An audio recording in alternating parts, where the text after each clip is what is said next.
नमस्कार। यह भी गांव है समस्तीपुर ज़िला से। समस्तीपुर ज़िला में मेरा गांव पटोरी के निकट एक गांव है तारा धमोन।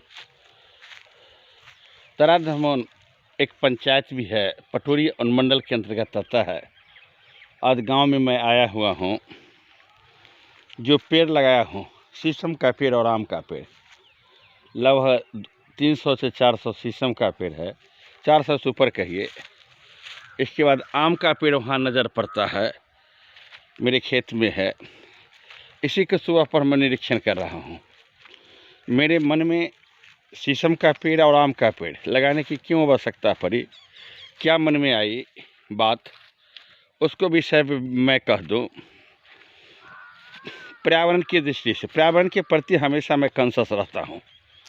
पर्यावरण की दृष्टि से मैंने पेड़ और पौधे लगाने की बात की। अब पर्यावरण की दृष्टि से पेड़ और पौधे लगाना चाहिए। पहला जो पर्यावरण सम्मेलन हुआ था वो 1992 में रियो डी जेनेरियो में, उस सम्मेलन की बात हम करते हैं। जो दुनिया में संकट हो रहा है, जो ऑक्सीजन का लेवल घट रहा है और पोल्यूशन की मात्रा बढ़ रही है, दिमाग में आई क्यों न मैं भी पेड़ लगाऊं और इस पर्यावरण के कंट्रोल करने में मैं भागीदारी एक थोड़ा सा पार्टिसिपेट करूं।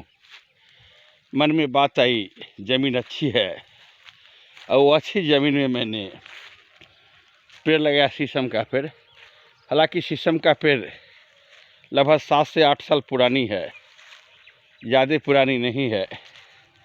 उस पेड़ के विषय में मैं बोल दूँ, ठीक पेड़ है, टहल रहा हूँ। हर व्यक्ति को अपने जीवन काल में पौधा लगाना चाहिए। पौधा लगाने से कौन सी फ़ायदा होता है, क्या होता है जानते हैं? एक पौधा लगाते हैं, अपने जीवन काल में कितना बड़ा ऑक्सीजन देता है। ऑक्सीजन को कहा गया है प्राण वायु। ऑक्सीजन के बिना अब जिंदा नहीं रह सकते। ऑक्सीजन ही जीवन का मुख्य आधार है। ऐसे आधार में आपको हम कह दें, व्यक्ति को यह पूरा मेरे गांव का एकदम मेरे घर के बगल में, घर के ठीक अपोजिट 5 से 7-8 किलोमीटर कुछ नहीं गांव, एक चौर जो कहिए ना, चौर कहा जाता है। मेरे इलाके में क्या बुलाता है, चौर। पूरे कैमरा जहाँ तक जाती है, तहाँ तक गेहूं का खेत इधर है, इधर सरसों का खेत देख रहे हैं, तोरी का खेत है। मेरे बगल में मेरे चाचा जी का भी खेत है तोरी का। मैं गांव में, मेरे चाचा का देहांत हो गया, शिक्षक थे, उनका देहांत हो गया। कल उनका दाह संस्कार था, उसी दाह संस्कार में मैं आया था। फिर पटना कल सुबह जाऊंगा और अपने क्लास फिर पटना में लूँगा।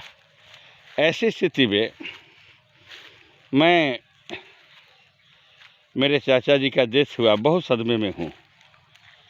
और मैं क्या कहूँ, अपने पीछे 2 पुत्र को उन्होंने छोड़ा। एक पुत्र IIT धनबाद में प्रोफेसर हैं और एक उच्च अधिकारी, बहुत उच्च अधिकारी रेलवे पोस्ट पर हैं। उनके डिग्नेशन के विषय में मैं कह नहीं सकता। उन्होंने बोला था डिग्नेशन नहीं बताएगा तो यूट्यूब पर बोलिएगा। तो बहुत बड़ा बॉम्बे जोन में बहुत बड़े अधिकारी हैं। रेलवे के विषय में कुछ भी पता होता है तो उनसे ही लगाता हूँ। ऐसी स्थिति में उन्हीं का कल जो था दाह संस्कार हुआ गांव से, गंगा जी में, हम लोग के निकट 5-10 किलोमीटर बगल में गंगा जी है। गंगा जी में गांव के लोग गए थे और उसमें परिवार के थे, अपने चाचा थे, उससे मैंने पार्टिसिपेट किया। जीवन में बहुत सारा सजेशन देते थे। मैं गांव में आता, पढ़े लिखे बहुत विद्वान थे, MSc इन केमिस्ट्री मैथ से। वो हमेशा कहते थे व्यक्ति का विचार संतुलित होना चाहिए, वाणी ऐसी बोलनी चाहिए और विचार ऐसा व्यक्त करना चाहिए किसी को कुछ ठेस ना पहुँचे। गांव में कभी आता था, कुछ बातें बोलती थी, हमेशा कहा करते थे गांव के माहौल बहुत क्या होता है कि ढंग से बात कहाँ बोलना पड़ता है, इस सब बात पर ध्यान देना पड़ेगा तुमको। गांव का एक जीवन शहरी जीवन में बहुत अंतर है। गांव के आदमी बड़ा ही पेचीदा होते हैं, बात करते हैं कुछ, करेंगे कुछ। स्ट्रेट फॉरवर्ड बात करने की उनकी आदत नहीं, और स्ट्रेट फॉरवर्ड वो बात करते नहीं। ऐसी स्थिति में मैं आपको बता दूं, गांव के लोग बड़ा ही पेचीदा होते हैं, लेकिन बड़ा इंसान होते हैं। खैर उस पर मैं गांव का हूँ, इस पर बोल नहीं सकता। ऐसी स्थिति देखिए, एक वहाँ पर हरिण दिखाई पड़ता है, नीलगाय कहा जाता है। बहुत दूर दृष्टि से मैंने देखा, आपको कैमरे पर नहीं दिखाई पड़ेगा। नीलगाय, जो मेरी तरफ नीलगाय कहा जाता है, लीलबाछा, क्योंकि अभी खेत का समय है, पौधे लगे हुए हैं। ऐसी स्थिति में वो क्या करते हैं, उनका आहार भरपूर मात्रा में मिल जाती है। जब आहार भरपूर मात्रा में मिल जाता है तो आहार को करने के लिए आते हैं।